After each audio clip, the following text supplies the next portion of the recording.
गर्मी की शिद्दत इतनी ज़्यादा हो चुकी है कि घर के काम काज, नाश्ता, खाना और इबादत, ये सारी चीज़ों को मैनेज करना बहुत ही ज़्यादा मुश्किल हो गया है। आपके साथ अपने दिन की ऐसी प्रोडक्टिव और एक्टिव रूटीन शेयर करूंगी कि मैं दावे से कह सकती हूँ, अगर आप इस रूटीन को फॉलो करेंगी तो चाहे आप एक वर्किंग लेडी हैं या घर पे रहती हैं, आपकी लाइफ बहुत ही ज़्यादा आसान हो जाएगी और आपको घर के कामों की, नाश्ते खाने की, किसी चीज़ की परेशानी नहीं रहेगी और इबादत के लिए भी आपके पास बहुत ज़्यादा टाइम होगा। इवन अपनी सेल्फ केयर भी आप इसी टाइम में कर सकती हैं। अपने दिन को प्रोडक्टिव और एक्टिव बनाने के लिए जो सबसे पहली टिप है, उससे पहले मैं आप लोगों के साथ ये बात करूंगी कि हम सबको पता है बच्चों के स्कूल लग चुके हैं और बच्चों के स्कूल जब ओपन हो जाएं, हर बंदे ने अपनी अपनी ड्यूटीज़ पे जब जाना होता है तो सुबह का जो टाइम होता है वो हमारे लिए अच्छा खासा हसल बसल वाला होता है। हम लोग हर बंदे को देख रहे होते हैं, एक एक हाथ से ना 4 काम कर रही होती है। कभी नाश्ता बना रही है बच्चों के लिए, साथ ही लंच भी रखा हुआ है, हस्बैंड का लंच भी प्रिपेयर कर रही है, सारे काम एक साथ कर रही होती हैं। तो उस टाइम पे हमारा जो एनर्जी लेवल है या जो हमारी बॉडी है वो अच्छी खासी एक्टिव होती है। तो सबसे पहली चीज़ जो मैं हमेशा और अक्सर ही बोलती हूँ कि जो सुबह का वक्त है वो हमारे लिए बहुत ही ज़्यादा बरकत वाला भी होता है और उसके बाद यकीन करें आपके घर के सारे काम भी आसानी से हो जाते हैं। अब तो वैसे भी बच्चों के स्कूल जैसे कि मैंने बताया ओपन हो चुके हैं, तो उनके लिए लंच वगैरह प्रिपेयर करना होता है, सारे काम करने होते हैं, तो हम लोगों ने सुबह जल्दी ही उठना होता है। अपने दिन को प्रोडक्टिव बनाने का राज भी ये है कि जैसे ही आपके बच्चे स्कूल जाएं, आप उनके लिए नाश्ता खाना सब चीज़ें रेडी कर लेती हैं, उसके बाद आप अपने आप को फिर से लो ना बनाएं, अपनी बॉडी को लेकर बैठ ना जाएं। बॉडी उस टाइम पे फुल एनर्जी में होती है और हम लोग सारे काम उसी टाइम पे कर लेती हैं। मेरी ये आदत है कि मैं बच्चों का जो लंच है ना स्कूल का, उसकी प्रिपरेशन तो एक दिन पहले हमेशा ही करके रखती हूँ या कोई चीज़ें ऐसी बनाकर फ्रीज कर लेती हूँ ताकि मुझे कभी भी ये ना हो सुबह बच्चों को लंच में क्या देना है। और नाश्ते के लिए भी ना कोई ज़्यादा पराठे अंडे ना बनाया करें, क्योंकि उस टाइम पे बच्चों का भी दिल नहीं कर रहा होता खाने को और हमारे पास भी इतना टाइम नहीं होता कि अंडे और पराठे बनाएं। अपना टाइम और एनर्जी बचाने के लिए चाहे वो बच्चों का स्कूल का लंच बॉक्स हो या उनका नाश्ता, ज़्यादा फैंसी बनाने की कोशिश ना किया करें, सिंपल और इजी रेसिपीज़ ट्राई किया करें। यहाँ पर मैं अपने बच्चों के लिए 2-3 दिन का ना जो लंच है उसको बनाकर फ्रीज़ करने की तैयारी कर रही थी, तो ये तैयारी मैंने ना एक दिन पहले ही कर ली थी। दूसरा पॉइंट ये है कि अपनी लाइफ को आसान बनाने के लिए और अपने दिन को प्रोडक्टिव बनाने के लिए और दिन का सबसे मुश्किल काम कि आज क्या पकाएं, इसकी डिस्कशन या इसकी जो मील प्लानिंग है हमने अगर एक दिन पहले कर ली है, अपने घर वालों से सबके साथ डिस्कस कर लिया है, तो यकीन करें कि हमारा जो दिन है वो बड़ा आसान होता है। हमें पता होता है कि हमने क्या बनाना है और मैंने क्या किया। मैंने भी रात को बच्चों से पूछ लिया था, डिस्कस कर लिया था कि क्या खाएंगे आप लोग, और मैंने सुबह नाश्ते के टाइम पर ही इन पोट और कलेजी को निकाल के रख दिया था फ्रीज़र से। धोकर ही मैं हमेशा इनको फ्रीज़ करती हूँ और ज़्यादा दिन के लिए इनको फ्रीज़ भी नहीं करती, सिर्फ एक दिन ही, और दूसरे दिन मैंने उनको बना लेना होता है। यहाँ पर साथ ही साथ मैंने खाना भी बना लेना है और बच्चों के लंच की प्रिपरेशन भी हो जाएगी। बात करने का मकसद ये है कि हमेशा कोशिश किया करें कि खुद को मल्टीटास्किंग बनाएं, सुबह के टाइम को बहुत ज़्यादा इंपॉर्टेंस दिया करें और इस टाइम पर ही अपने घर के जितने काम हैं उनको कर लिया करें। उसके बाद चाहे आप मोबाइल देखें, आप अपने आप को टाइम दें, चाहे आप किसी के घर चली जाएं, अपनी कोई भी ज़रूरी काम है जो आपका वो कर ले।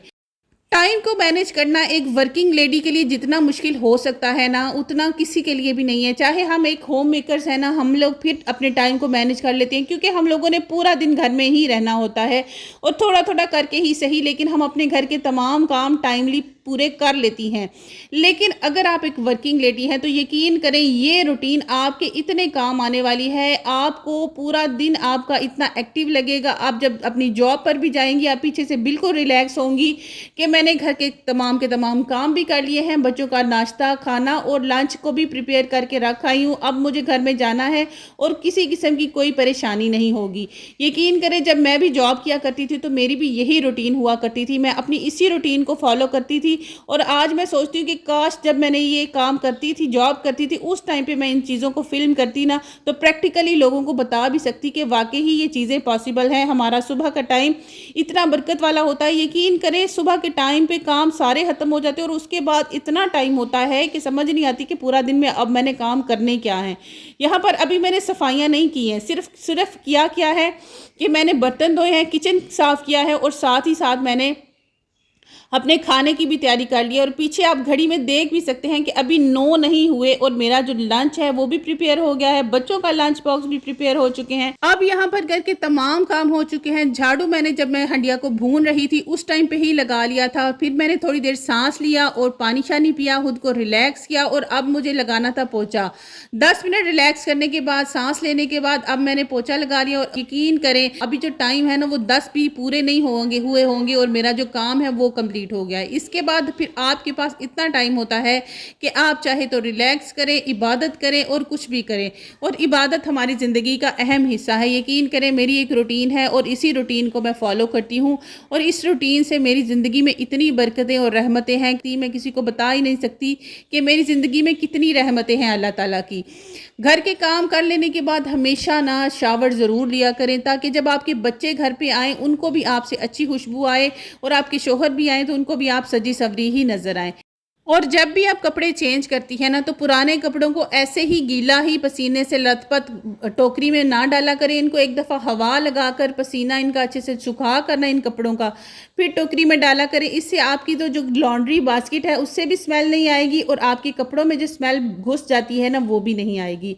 वैसे तो मेरा व्लॉग इतना ज़्यादा हिट नहीं होता, मैं नहीं जानती, शायद मेरे अल्फाज अच्छे नहीं हैं, शायद मेरा बात करने का तरीका अच्छा नहीं है, या शायद यूट्यूब को ही मेरा जो व्लॉग है वो पसंद नहीं आता, मुझे नहीं पता। हालांकि मैं बड़ी कोशिश करती हूँ अच्छा व्लॉग बनाने की, लोगों को इन्फॉर्मेशन देने की और मोटिवेट करने की, लेकिन हिम्मत कभी भी नहीं हारनी। और इस हिम्मत का अहम नतीजा ये निकलता है कि आपको अल्लाह पाक एक दिन कामयाबी ज़रूर देते हैं। मैंने अपने घर में छोटा सा सैलून का सेटअप स्टार्ट किया था और अल्लाह का शुक्र है कि मुझे रब मेरे 3 टाइम का खाना इसी सैलून के सेटअप से ही दे देता है।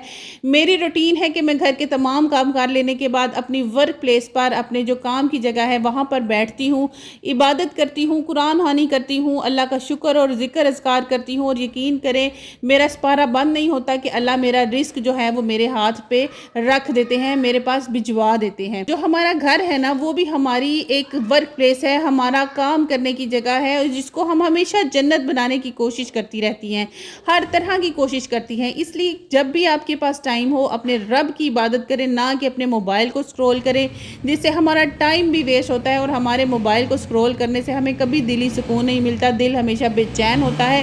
हम वहाँ तरह तरह की चीज़ें देखती हैं और दिल ख्वाहिश करता है कि काश मेरे पास ये चीज़ भी होती। तो बस जी फ्रेंड्स, आज के व्लॉग के लिए इतना ही। इंशाल्लाह आपसे कल दोबारा मुलाकात होगी एक अच्छे और इन्फॉर्मेटिव व्लॉग के साथ। प्लीज़ मेरे चैनल को सब्सक्राइब कीजिएगा। अल्लाह हाफिज़।